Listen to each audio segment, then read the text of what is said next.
Hey everybody, it's Ryan here from Rafter T7 Livestock. Hey, we've got a good one for you this week. What we do here is we take a look at livestock market reports, we take USDA reports, we take a report from the same week, we crunch a little bit of numbers on it. There's a bajillion ways to analyze one of these. We just kind of pick one and look through it, and next week we'll probably look at something a little bit differently. But what we're doing today, we're grabbing a USDA report, as I said, and we are at the Joplin Regional Stockyards, Carthage, Missouri. This is a Monday, March 31st, 2025. I'm recording this on Friday, 4/4/2025, so the same week. This was a feeder calf sale. Joplin had 10,052 head. That is a very large sale for anybody, and it's a very large sale, especially for this time of the year. So we're going to grab this report and take a peek at it. It doesn't really matter necessarily what report we're looking at. The same types of principles can apply as far as crunching the numbers, analyzing it, looking at it in your region. As to what occurs here as well. So this is just an example is what I'm trying to get at here. Doesn't matter if it's, these examples don't really indicate if it's a great stockyards, if it's a bad stockyards or something in between. We're just analyzing what the market told us. Okay. So don't get all hung up on my stockyards better than yours. So we're just saying what it said. We're just crunching what it says. We're going to look at steers, medium and large, number 1, 2. Reason for that is the majority of what you are probably selling is going to land in this category if it's a beef type animal. Joplin, because of its large size, is really great at being able to have a large representation within the different categories. So let's grab about 100 pounds in between. We're going to grab 476 pounders. They brought 383.19 per hundredweight, so we're going to grab those. We'll grab the 578s. They brought 335.27. The 680s, they brought 302.43. Take that one so we don't get lost.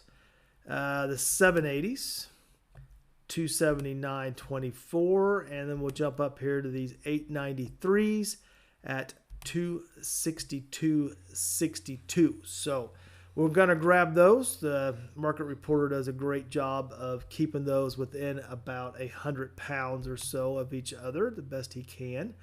So we'll grab those, and then our next step is we're going to analyze that. But let's make a couple assumptions. First, assumption number 1 is that you are selling and buying in cash markets. Those would be cash markets such as sale barns, stockyards, over-the-fence sales, things of that nature. That you are not operating in futures, contracts, things of that nature. We are operating in real time. We are using market reports to make real-time decisions in the markets. We are not able to predict the future. We have no idea what is going to happen a month from now, but we are making an assumption that we are going to be able to operate within a similar market within a week or so of the market report we are analyzing. In my part of the world here, we are very lucky in that we have several markets we can operate within that are sizable markets within different days of the week. I have 3 actually stockyards within an hour or so of my house that have fairly large volume sales that operate on different days of the week. So that gives me some flexibility, but in your world, you may not have that, but you can generally assume that from week to week, the markets are going to move, but not make huge moves, and exceptions being like a black swan event.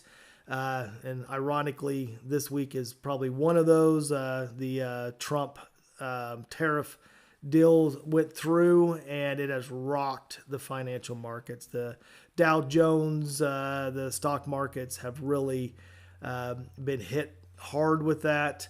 And there will be some bleed over into the livestock markets, which will bleed into the stockyards. We will see what that is on Monday. But we're making real-time decisions when we're selling and buying. So we use this as a guide, but the actual sale happens the day of. So let's grab these. We're going to plug these into our handy calculator. First order of business is, let's take these right here. We plug those numbers up top. These numbers correspond to what was on the USDA report: 478 pounders, 383, 578, 335, and so on. I punched those in already. It auto-populates all of this, and it auto-populates this. This is circled because that is where we want to focus today. We will generally ignore this for today's. So what we look at here, we got our weights. We got our weight classes here, roughly 100 pounds, as you can see, between, oops, didn't mean to do that, 100 pounds in between these different weights. This is our return on gain right here. So the way that's basically figured is the market is willing to pay us $1.06 per pound for that 100 pounds, which equals $106.21, which is the price difference between them. So that's how that math works there. And what we're looking for here is to determine if there's anything that's undervalued or overvalued compared to the weight class above or below it. And there's really not. This is pretty flat. There's not a whole lot here. There's a little variation between here and here. However, there's really not enough there to worry about. For my calculations, I normally use $1 for a cost of gain. So just for easy math, and it's probably honestly isn't too far off in today's world, but I use $1 for cost of gain. So you can kind of use that to determine as well what the cash flow and profit values are between. So nothing really jumps out here. However, there's always something in a market that is undervalued or overvalued. So let's jump back to our report here. We're on the same medium and large 1 and 2s. So let's get rid of all of this just so we're not getting confused by it. Dog barking out there. Let's look at these steers, the 578s. Let's remember that price of $335.27. Something of real interest here, medium and large 1 and 2s. Let's go down and look at these bulls, the same category. So bulls now, medium and large 1 and 2. Let's grab these 577 pounders. This one right here. So 577 at $314.84. Remember those numbers, or just trust me, whichever you would like to do. Let's plug those in. Different sheet, same thing. 578 pound, the yellow steers. Sell weight, 578 pound at $335. The bulls at 577, $314. Those came right from that USDA sheet. The price difference between a steer and a bull is $121.23. There's only 1 pound of difference between 578 and 577. So what does this tell me? As a cow-calf man, this tells me that I really ought to be castrating my animals. Now, there are markets. I mean, it is very fair that there are markets that a bull calf and a steer calf bring relatively the same money. But when there gets to be volatility in a market, the bull calves will get docked. And that's what you're seeing right here. You're seeing those bull calves getting docked as there's volatility or if there isn't demand. In this market here, there is volatility, and they are docking those bulls. If you castrate as a cow-calf man, you will always have the opportunity to sell into a overvalued market. If you leave them as bulls, you will never have that opportunity when it presents. If that kind of follow my line of thought there. As I said, there is times where they're very similar, but there are also times where there's not. If they are steers, you have the opportunity to sell in those markets where they are not of equal value. So kind of stay with me on that. So you can see here, you had 10 head, and your price difference on those is $121 times 10. That's $1,212. For me, I'd be castrating some stuff for that bit of a price spread.